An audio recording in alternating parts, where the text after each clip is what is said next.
Welcome to I'll Try That, the beer review and news podcast, here for all your beer-related news. I'll Try That, the beer review and news podcast. Here in London. Ding dong. I was thinking about this last night in bed. Smashed it. Proof for success. As a soon-to-be fur daddy. Another one in the bag. I'm vetoing that. This week in the Pursuit of Hoppiness, we're talking about storytelling of mythical creatures, Wychwood Brewery, and the Hobgoblin. But first, the hop topic. Hop topic. Hop topic.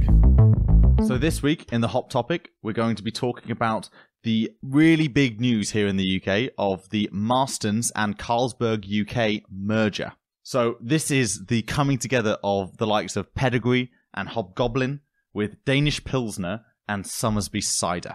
The joint venture is valued at £780 million, Marston's taking a 40% stake in this new merged firm. Massive, that's huge. That's a huge collaboration. Huge collaboration. So who is this big for? Like, who is this better for, Marston's or Carlsberg? I think it's hard to tell. Like Marston's has been a staple for a long, long time, but they've got quite tired brands. Like the likes of Hobgoblin have done a new revamp, right? So they have new things, but they have a wider portfolio. Like Pedigree, I don't know. Pedigree's been around for a long time, but hasn't really seen much investment. So I think what they're getting with the likes of merging with the Carlsbergs of the world is this global presence. Carlsberg, as we know, is one of the biggest distributors of beer. And I use that phrase distributor really clear because actually Carlsberg don't necessarily own the brands of these beers, but they do a really good job of licensing out the distribution rights of their products in different countries. So it feels like it's going to open a lot of doors for Marston's. I think it's going to put them on a world stage. I think we're going to start seeing the likes of Hobgoblin in different countries, which we will love to see because we like Hobgoblin.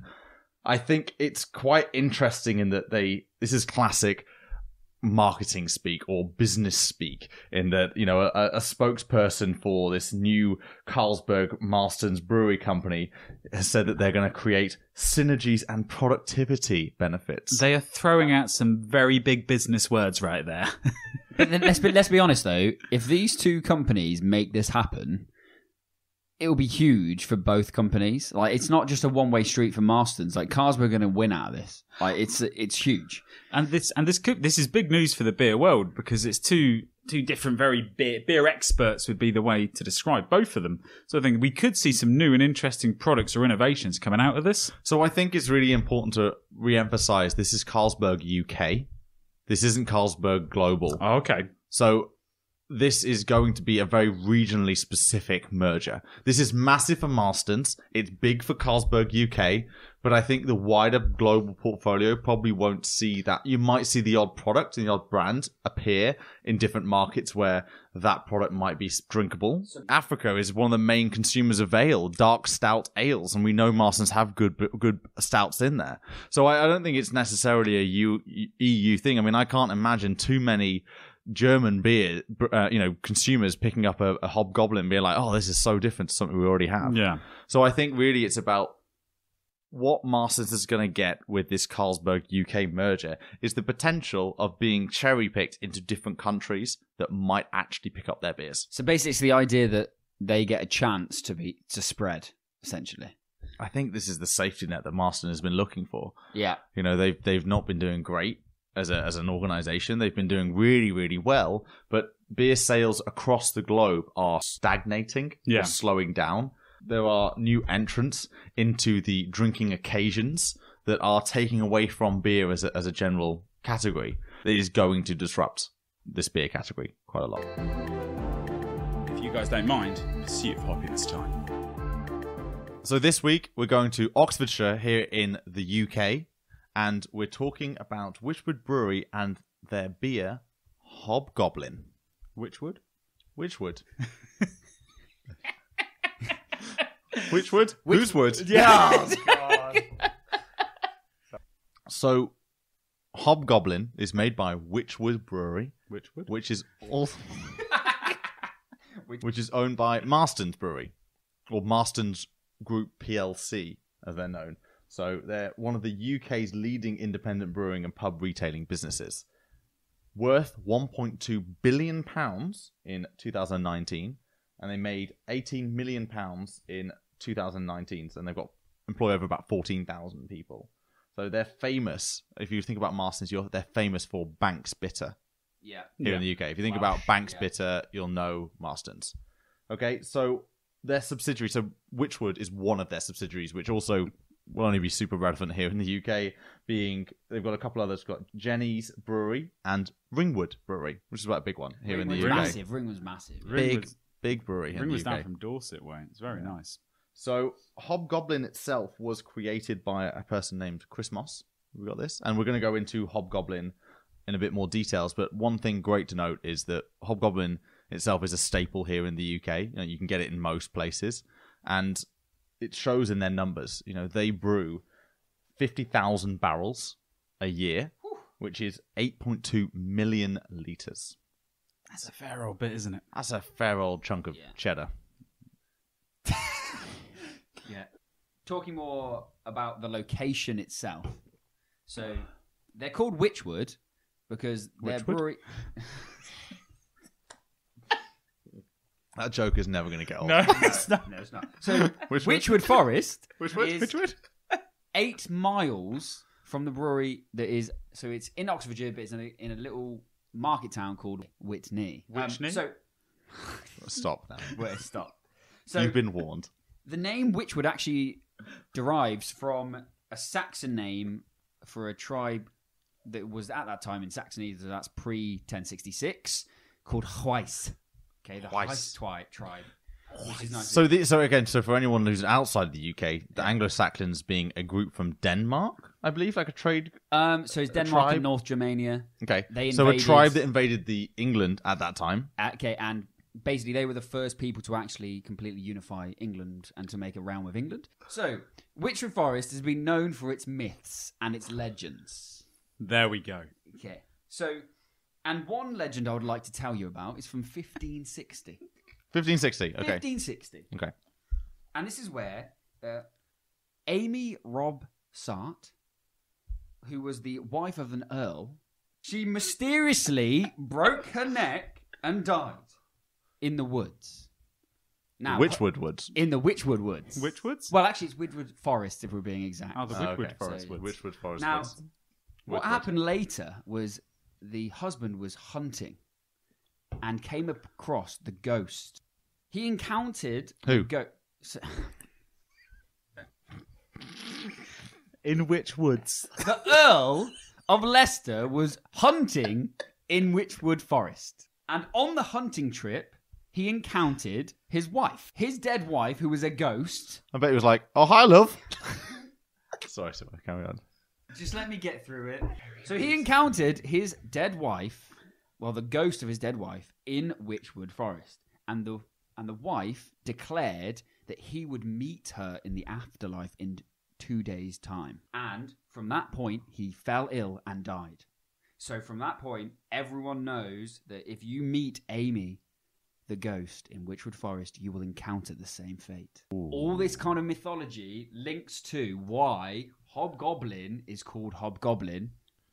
Right. So for my benefit, I don't know what a hobgoblin is. I know it's something to do with mythology. It's something to do with maybe some fairy tales, maybe a bit harsh, but stories that have been told throughout the yesteryear. I feel I can help you guys out with what a hobgoblin is. So I would like you to think back to high school quickly, okay? And can you remember a play I was in high school?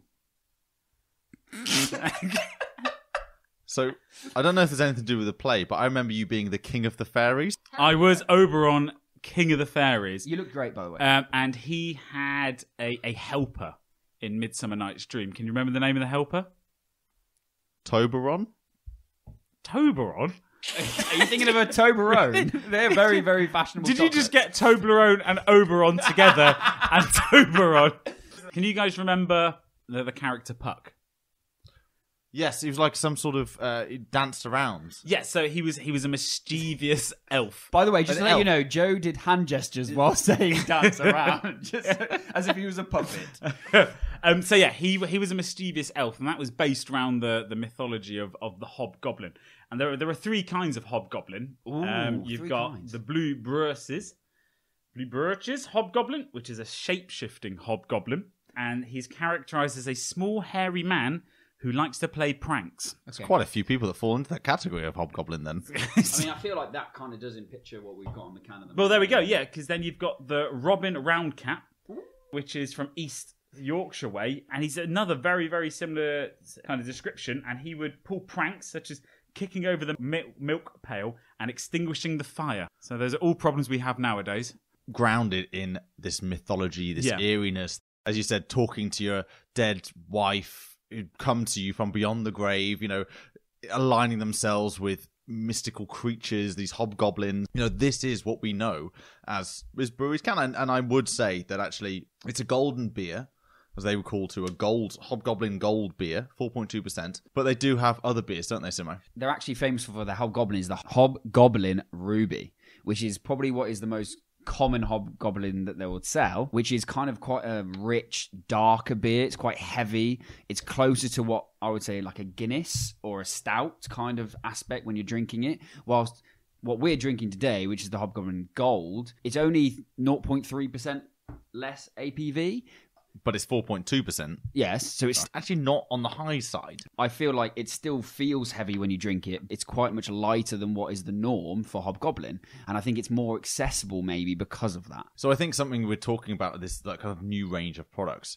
What we have to talk about is the striking illustration, the kind of can design that we're having, and actually like the overhaul of the design itself, which is, you were saying, Simo, was the first time they've done a redesign in 31 years. But it's very playful, and I think it kind of endears you to want to have a go and want to have a drink of a Hobgoblin. I like how modern it is compared to the old imagery that they had. It's very much like a drawing. Yes, I suppose it'd be. It was like a very much a pencil coloured in drawing. It was good. I'm not saying it wasn't a bad picture and stuff like that. But they've brought themselves into the 21st century and designed something very modern, very sleek. I think it needed an update. The old one had more of a traditional kind of style to it, and it played on the fact that it's a very traditional beer. An ale. So there was an agency called Butcher and Gunderson who did this redesign, and quite monumental, the first redesign in Hobgoblin's history for 31 years. Crazy. It's a huge, huge deal.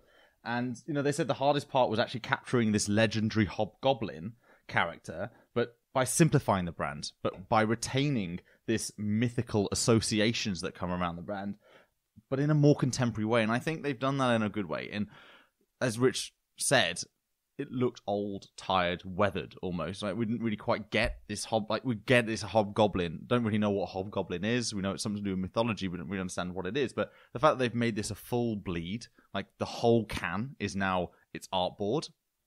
They're in cans, which I think they've always been exclusively in bottles. Yeah. They've now got bottles that have got labels that are much broader and bigger size.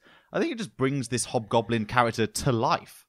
One thing I would ask for opinion on this is the fact that with the Hobgoblin Gold, they have made the Hobgoblin yellowy, goldy in colour. Well, now, if you look at the Hobgoblin Ruby, they're actually gone red, which means they're going away from one colour for their company, which I think is actually quite interesting when you look at things like Heineken, which are completely green, and you look at Budweiser, is always red.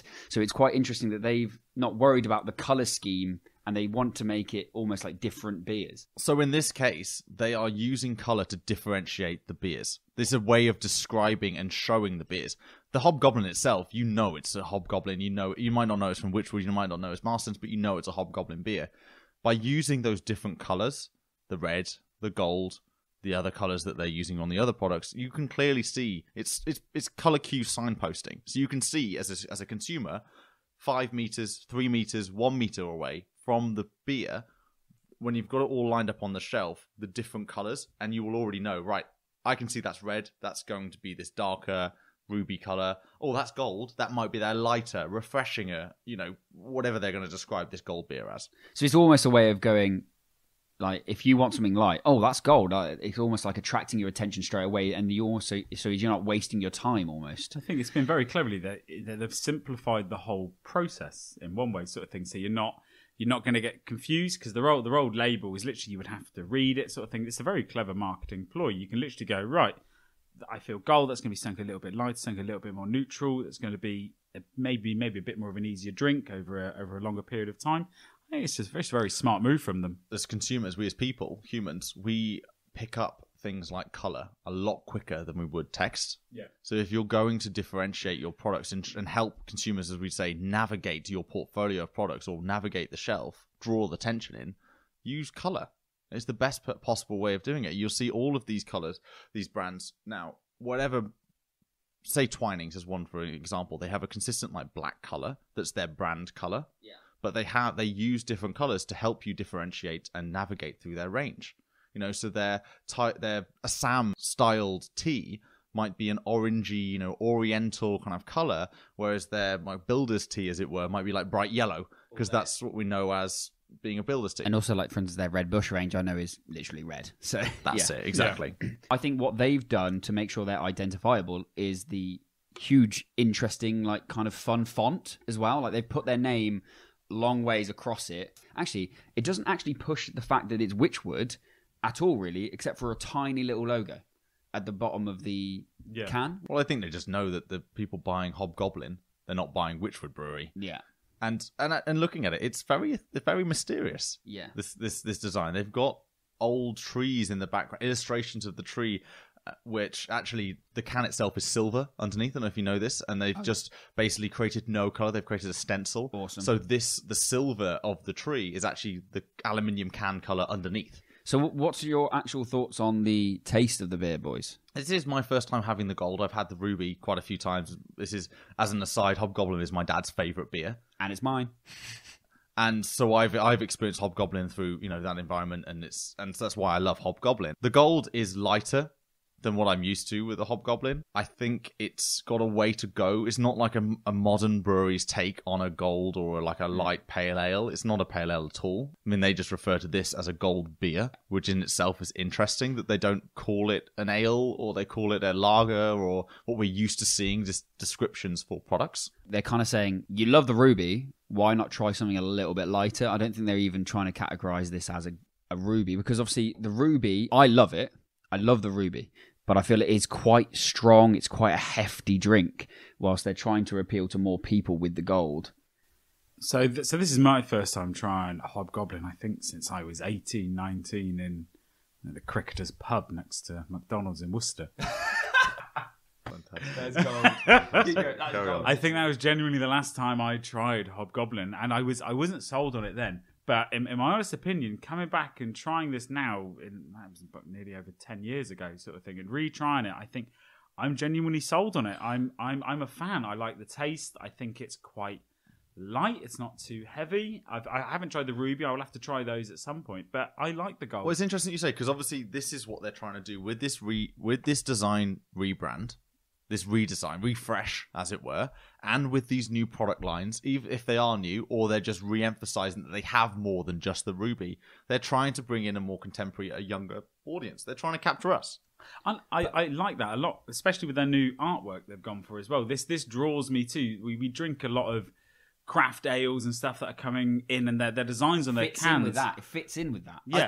I think that's absolutely spot on. For me, this is a traditional brewer that's been around for a while, but they are actually coming back with something, and not just on a design point of view that's more contemporary, but on a product level is more appealing to the younger audiences. So, and by younger audience, we're talking obviously like people in their 20s, 30s. Like, we're not saying like, oh, you're 18, you should try this.